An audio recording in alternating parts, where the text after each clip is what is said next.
Thank you, everybody. I'm delighted to be here today to welcome you all to this event.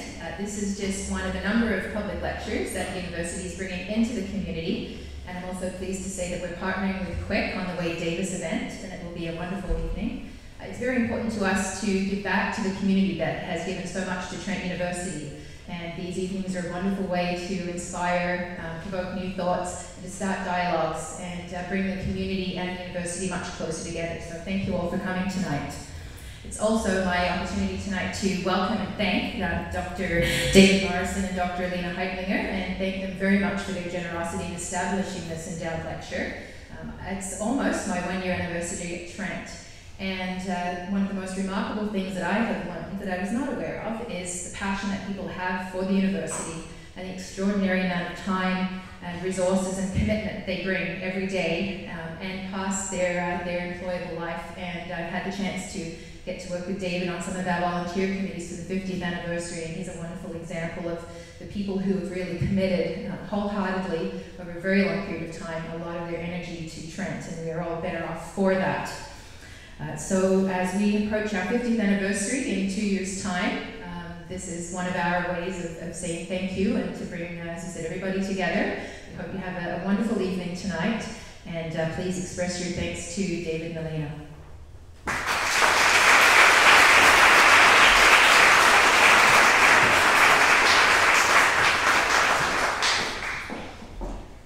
Thanks very much, Julie. So now it's my very great pleasure to introduce you to Professor Naila Kabeer.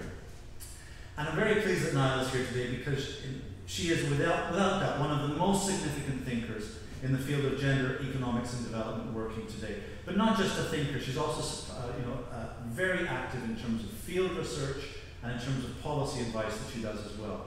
She doesn't just sit in her office and write. For more than a quarter century, Naila's been actively engaged in learning about the lives and experiences of people around the world and trying to situate these lives and experiences in much broader social processes, and then use this information to inform the policy advocacy that she gives to many governments, but also many non-governmental organizations around the world. Now, I reminded Naila the day before, I guess it was yesterday, I reminded her that we first met, she didn't remember. We first met in the late 1980s after a seminar at the School of Oriental and African Studies. And at that time, I think Naila had been working at the Institute of Development Studies at the University of Sussex in Brighton, England, for only a couple of years.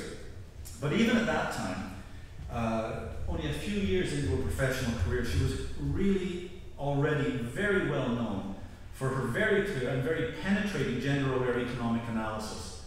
And that, of course, was only at the beginning of her career. I remember, I guess it must have been about 12 years ago, sharing an afternoon with Naila in Ho Chi Minh City. And this summer I had the pleasure of being on a panel with her at the annual conference of the International Association for Feminist Economics in Barcelona, Spain. It's a hardship conference to go to. Naila has degrees from University College London and the London School of Economics. And she's very closely associated with the Institute of Development Studies in Brighton, because she worked there for a quarter of a century. But now she works in the Department of Development Studies at the School of Oriental and African Studies in London. Naila is unbelievably prolific. I mean, she puts the rest of us to shame. She has written, edited, or co-edited over 25 books. She's written numerous advisory reports. Since 2000, she's published at least 25 book chapters or articles. That's since 2000, at least 25. So I can start by listing off some of the books. Her most recent books are Mainstreaming Gender and Social Protection in the Informal Economy and Global Perspectives on Gender Equality, Reversing the Gaze, which she's co-edited with Agneta Stark. Her next book is already on its way. It's called Beyond the Weapons of the Weak, Organizing Women in the Informal Economy. Very appropriate given that the first David Morrison lecturer was Jim Scott, who coined the phrase weapons of the weak.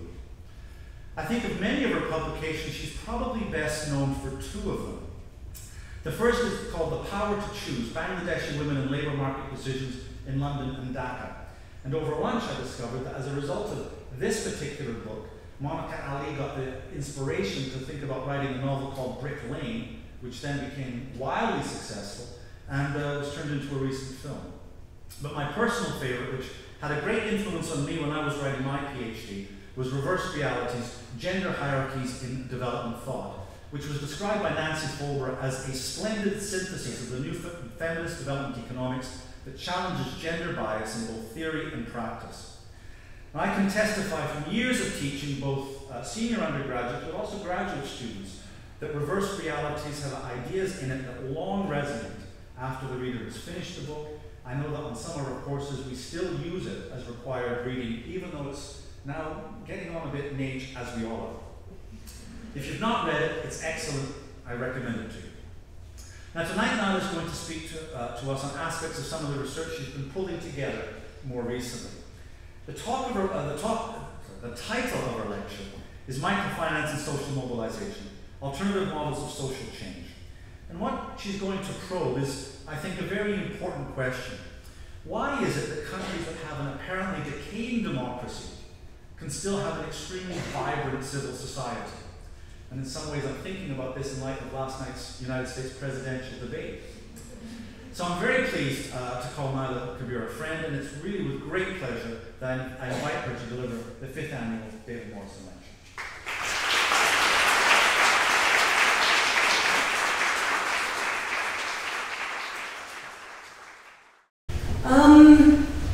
The social change, this title of this talk is called Microfinance, Social Mobilization, and a question mark, Alternative Models of Social Change. The social change that I'm talking about here is about the promotion of grassroots democracy and the embedding of the identity and practice of citizenship in a political culture of a society which is well known for the poor quality of its governance. My focus here is on Bangladesh, but the questions I'm asking and the challenges I'm talking about have a much greater applicability. As someone who's really focused, as Harun said, on economic issues, as they play out in the lives of poor people in South Asia, questions about democracy and citizenship have not always been at the forefront of my research. But as someone who's always been interested in issues of discrimination, citizenship issues have always been there somewhere in the background. My official entry into the field of citizenship came when IDS, the Institute of Urban Studies, won a large research program to do work on citizenship, accountability, and participation.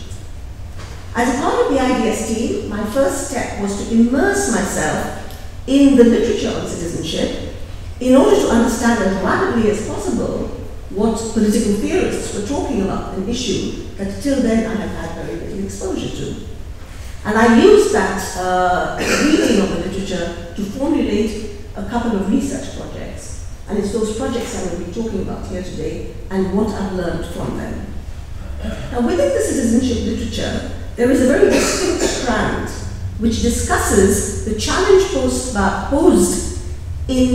state-society relations in contexts where, despite formal recognition of the rights of citizenship, the very limited success with industrialization, the uneven spread of market relations, the continued gulf between urban and rural areas, the incapacity and/or unwillingness of the state to guarantee the basic security of life and livelihoods for its poorer citizens, and its proneness to capture by powerful elites, all mean that these formal rights remain an unfulfilled promise.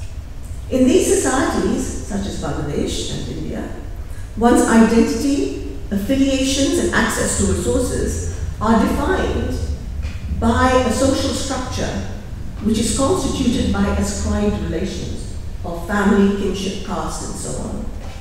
And these ascribed relationships pervade all spheres of society, including the so-called impersonal public sphere, so that they render irrelevant the idea of entering the public sphere as a citizen equal in the eyes of the law. The deep entrenched social inequalities in this society, in fact, have remained largely intact, and they make individuality and the individual rights-bearing citizen a very precarious way, a very precarious existence. But I would argue that the problem here in these societies is not so much an absence of individualism in the ontological sense of the term, in the sense that we recognize that these are societies that see people as made up of their social relations, embedded in their social relations, but it is more the absence of an ethical individualism, and that is acknowledgement that there are certain rights and duties that all people bear by virtue of being citizens, and that applies to all of us equally. A commitment to the equal worth of all individuals, I think, is perfectly compatible with an ontological worldview that recognizes the interconnections between people and their embeddedness in social relationships. So the challenge faced by these societies, such as Bangladesh, is a twofold one. The first is democratization of state-society relations. This is what I think of as a vertical notion of citizenship. And it is the requirement that all the basic rights of citizens are recognized by the state and honored by them. But such recognition is unlikely to materialize in societies where the economic dispositions of class overlap with social discrimination based on ascribed identities of gender, caste, ethnicity, and so on. So vertical citizenship needs to be grounded in what I think of as horizontal citizenship, which means an inner acceptance of the equal moral worth of all others and its outer manifestations in dealing with all others. It is this equality of personhood that we cannot assume to be a precondition for democracy. It comes into existence